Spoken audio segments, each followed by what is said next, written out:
আব্বা কি কস ওই টিয়া দাও। টিয়া দেখি করবো আর কয়েকদিন পরে ঈদ, আর ঈদের মতন মার্কেট করা লাগবো না। আমার বন্ধু বান্ধব সব জামা কাপড় কিনে মার্কেট করে ফাটা দিল, আমি এখন কিছুই কিনি নাই। আমার টিয়া দাও, মার্কেটে যাবো প্যান্ট শার্ট কিনবো।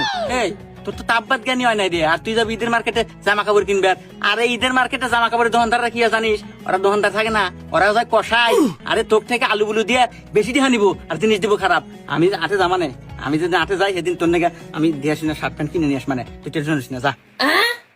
আচ্ছা ঠিক আছে, আজকের মধ্যে এনে দিও। আচ্ছা ঠিক আছে, দেখ মানে যা, এই যে আমার বাজারে যা লাগবো পাইপ কিনবে, ওই সময় যা নিয়ে আস, মানে বিকেলে নিয়ে আসতে যা।